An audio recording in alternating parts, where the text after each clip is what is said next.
સુરતમાં મહુવા ખાતે રાષ્ટ્રીય આદિવાસી ઉદ્યોગ મેળા 2025નું આયોજન કરાશે। આગામી 25 થી 28 ડિસેમ્બરના રોજ મેળો યોજાશે। રાજ્યના મુખ્યમંત્રી ભૂપેન્દ્ર પટેલ પણ રાષ્ટ્રીય ટ્રેડ મેળાની મુલાકાત લેશે। ખાસ યુવાનોને રોજગાર માટે પ્રાધાન્ય પ્રોત્સાહન આપવા મેળાનું આયોજન કરાશે। આદિજાતિ મંત્રી નરેશ પટેલે માહિતી આપી હતી। સમસ્ત આદિવાસી સમાજ ગુજરાત રાજ્ય તથા સહયોગ સંસ્થાઓના ઉપક્રમે રાષ્ટ્રીય ટ્રાઇબલ ટ્રેડ ફેરનું કરાયું આયોજન। ખાસ આદિવાસી સમાજના યુવાનો તથા યુવતીઓને સ્વરોજગારી માટે પ્રેરણા મળે તથા નાના મધ્યમ કક્ષાના ઉદ્યોગકારો અને વ્યવસાયિકોને એક મંચ ઉપર લાવીને તેમના વ્યવસાય ઉદ્યોગનો વ્યાપ વધારવાના એક નૂતન અભિગમ સાથે આગામી તારીખ 25 થી 28 ડિસેમ્બર 2025 દરમિયાન રાષ્ટ્રીય કક્ષાના આદિવાસી ઉદ્યોગ મેળાનું આયોજન કરવામાં આવ્યું, જેમાં આદિવાસી સમાજના પરંપરાગત ઉત્પાદનોનું વેચાણ તથા પ્રદર્શન માટે 350 સ્ટોર સાંસ્કૃતિક કાર્યક્રમ રાખવામાં આવેલ। તે ઉપરાંત દરરોજ રાત્રે અન્ય રાજ્યોના તથા સ્થાનિક આદિવાસી સંસ્કૃતિની ઝાંખી કરાવતા 12 રાજ્યના 4 દિવસ સાંસ્કૃતિક કાર્યક્રમોનું પણ આયોજન કરવામાં આવેલ। કાર્યક્રમમાં રાજ્યના મુખ્યમંત્રી ભૂપેન્દ્ર પટેલ દ્વારા ઉદ્ઘાટન કરવામાં આવશે। કેન્દ્ર સરકારના 4 કેબિનેટ મંત્રી અને રાજ્યમંત્રી સાથે 5 રાજ્યના ટ્રાઇબલ મિનિસ્ટર ઉપસ્થિત રહેશે અને આદિવાસી સમાજના તમામ ધારાસભ્યો ઓન રહેશે। ઉપસ્થિત દક્ષિણ ગુજરાતમાં આદિવાસી સમાજમાંથી આવતા મંત્રી નરેશ પટેલ, ધારાસભ્ય ગણપતસિંહ વસાવા, મોહનભાઈ ઘોડિયા અને રાષ્ટ્રીય આદિવાસી ઉદ્યોગ મેળાના આયોજકો રહ્યા ઉપસ્થિત। બ્યુરો રિપોર્ટ સત્ય ટીવી ન્યૂઝ, સુરત। નમસ્કાર। આ વખતે ગુજરાતની અંદર અને ખાસ કરીને દક્ષિણ ગુજરાતના સુરત જિલ્લાના મહુવા તાલુકામાં વસરાઈ ખાતે સમગ્ર ભારતના લોકો આ સમસ્ત આદિવાસી સમાજના આગેવાનો દ્વારા આદિવાસી સમાજની સોચ પ્રમાણે નવી પેઢીને પ્રેરણા મળે એવી અપેક્ષાએ નેશનલ ટ્રાઇબલ ટ્રેડ ફેર ભારતનો સૌથી મોટો આદિવાસી ઉદ્યોગ મેળો થવા જઈ રહ્યો છે। આમ તો મહિના પહેલા થવાનો હતો, કમોસમી વરસાદના કારણે એ ફરી મહિનો દોઢ મહિનો પાછળ થયો। આગામી 26 તારીખે આ મેળાનો આપણા ગુજરાતના લોકપ્રિય મુખ્યમંત્રી આદરણીય ભૂપેન્દ્રભાઈ પટેલ સાહેબના વરદ હસ્તે એનો ઓપનિંગ થવાનો છે।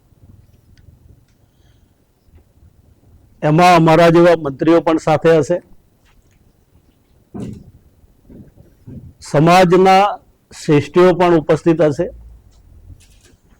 અને ખૂબ ભવ્ય રીતે એનું મેળાનું આયોજન થઈ રહ્યું છે।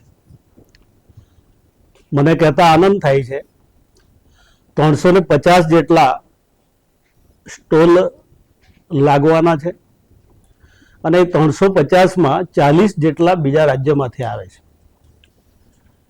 ભારતમાં જે પ્રભાવિત આદિવાસી જે રાજ્યો છે એ ઝારખંડ હશે, આસામ હશે, એવા અન્ય રાજ્યોમાંથી પણ ત્યાંની જે પરંપરાઓ છે એ પરંપરાઓને ધ્યાનમાં રાખીને ત્યાં નવી પેઢી શું કમાઈ શકે, નવી પેઢી શું કરી શકે એ પ્રકારનો આપણા રાજ્ય કરતાં પણ ઘણું અલગ પણ હશે અને આપણા રાજ્યના સૌથી વધારે સ્ટોલ છે। આપણે સૌ જાણીએ છીએ કે આદિવાસી સમાજની દીકરી કે દીકરો પણ હવે 100% સાક્ષરતા તરફ છે, અનેક ડિગ્રીઓ પણ છે, પણ તેમ છતાં સ્કિલની પણ એટલી જરૂર છે। હુન્નર હશે, સાહસિકતા હશે તો 100% આવનારા દિવસોમાં એની રોજગારી પ્રાપ્ત કરી શકે। અમારા સમસ્ત આદિવાસી સમાજનો ગયા વર્ષથી એમનો પ્રયાસ છે,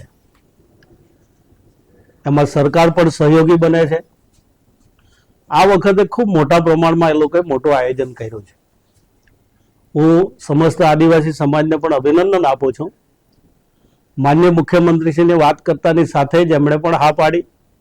એમને પણ ગમ્યું કે નવી પેઢી એમાંથી પ્રેરણા લેતી હોય ને આત્મનિર્ભર ભારત જ્યારે બનવા જઈ રહ્યું છે, ગુજરાત આત્મનિર્ભર બનવા જઈ રહ્યું છે, એવા સમયે આદિવાસી સમાજની દીકરી કે દીકરો પણ નવી પેઢી એમાંથી વંચિત નહીં રહે અને પોતે આત્મનિર્ભર બને એવા શુભ ભાવ સાથે આપણે માન્ય મુખ્યમંત્રીશ્રી પણ વિચારતા હોય છે.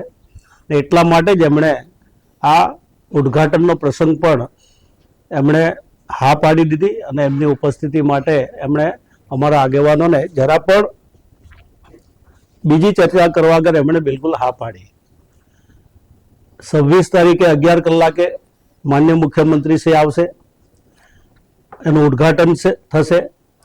ખૂબ મોટી સંખ્યામાં યુવાનો અને આગેવાનો પણ ત્યાં ઉપસ્થિત હશે. મિત્રો, ખાસ કરીને આ આદિવાસી સમાજ માટે હું એવું માનું છું કે ખૂબ પ્રેરણાદાયી હશે. નવી પેઢી જો સમય કાઢીને આવશે, આમ તો અમારા સમાજના આગેવાનોના જે આગ્રહ છે, એમની જે અપેક્ષા છે, એ પ્રમાણે દક્ષિણ ગુજરાતની જેટલી બી આઈટીઆઈ હશે અને એ આઈટીઆઈની અંદર ટ્રાઇબલ હશે, અન્ય સમાજ હશે, જે બી તાલીમાર્થીઓ છે, એ પણ સમય કાઢીને આ મેળાની અંદર આવે, દરેક સ્ટોલની મુલાકાત લઈ આપણું જે આદિવાસી સમાજનું જે ખાસ કરીને ખાનપાન છે, જૂની પરંપરાઓ જે છે, આજે બી જ્યારે આપણા આદરણીય મોદી સાહેબ મિલેટ્સ ઉપર જે વાત કરે છે, ડાંગ જેવો પ્રાકૃતિક જિલ્લો, ડાંગમાં થતી ઉત્પાદન કોઈ પણ ખેતીની ચીજ વસ્તુઓ આજે પૂરા રાજ્યની અંદર વખણાઈ રહી છે. ત્યારે આદિવાસી સમાજની અંદર પરંપરાગત રીતે જે અમારા કેટલાક લોકો ખૂબ સારી વસ્તુ બનાવે છે, એ પણ ત્યાં 40 જેટલા સ્ટોલ આવવાના છે. એ પણ ત્યાં જોવા મળશે, એનો પણ અનુભવ થશે, એને પણ અનેક પ્રકારની રોજગારી મળશે. આ રીતે સાંસ્કૃતિક કાર્યક્રમો પણ એટલા જ થવાના છે. જે અમારી જે પ્રાચીન કાળથી જે અમારી પરંપરાઓ છે, અમારા જે વાજિંત્રો છે, અમારી જે મંડળીઓ અનેક પ્રકારની જે એની કૃતિઓ સાથે જે નૃત્ય કરે છે, એ પણ એક નિહાળવાનો અવસર મળશે અને એ ખૂબ ભવ્ય હશે. અને હું ચોક્કસ રીતે હું કહું છું કે રાત્રિનો કાર્યક્રમ હશે. બધા લોકોએ એમાં ભાગ લેવો જોઈએ, જેથી આપણી પરંપરા પણ જળવાઈ રહે, જે સંસ્કૃતિ છે જે આપણી એ પણ જળવાઈ રહે અને લોકોને ગમશે એ પ્રકારની અનેક કૃતિઓ હશે. અનેક વિવિધતા પણ છે આમાં. આ મેળાની અંદર અલગ અલગ રીતે આપણને અનેક પ્રકારનો અનુભવ થશે. હું આશા રાખું છું, મીડિયાના મિત્રોને પણ હું ચોક્કસ મારો આગ્રહ છે, આપ પણ એક ટ્રાઇબલ વિભાગનો જ્યારે આ ભવ્ય એક મેળો થવા જઈ રહ્યો હોય ત્યારે આપ પણ આપના માધ્યમ દ્વારા પણ પ્રચાર પ્રસાર લોકો સુધી, નીચે સુધી આ વાત પહોંચે એવી ચોક્કસ અપેક્ષા રાખું છું.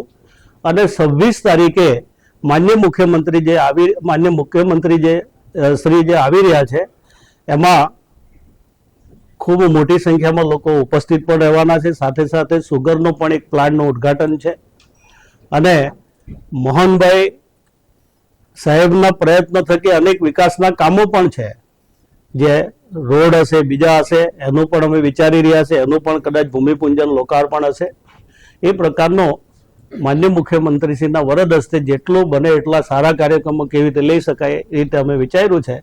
ફરીવાર આ જ્યારે ભારતનો સૌથી મોટો આદિવાસી ઉદ્યોગ મેળો થવા જઈ રહ્યો છે, ત્યારે હું મીડિયાના માધ્યમ દ્વારા નવી પેઢીને તો ખાસ અપીલ કરું છું કે આવા ઉદ્યોગ મેળા ખૂબ અઘરા હોય છે કરવા, પણ આવા ઉદ્યોગ મેળા કરવા માટે જે અમારો સમસ્ત આદિવાસી સમાજ જે પહેલ કરી રહ્યું છે, એમાં સૌ સહયોગી બનો એવી અપેક્ષા.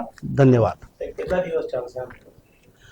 26 તારીખથી 29 તારીખ સુધી એનું આયોજન થયું છે અને ભલે ટૂંકા દિવસ છે, પણ જે રીતે ગઈ વખતે ચીખલીની અંદર જે અમને અનુભવ થયેલો એ પ્રમાણે હજારોની સંખ્યામાં એની મુલાકાત લેતા હોય છે અને ખૂબ મોટા પ્રમાણમાં દરેક સ્ટોલ ઉપર વેચાણ પણ થતું હોય છે.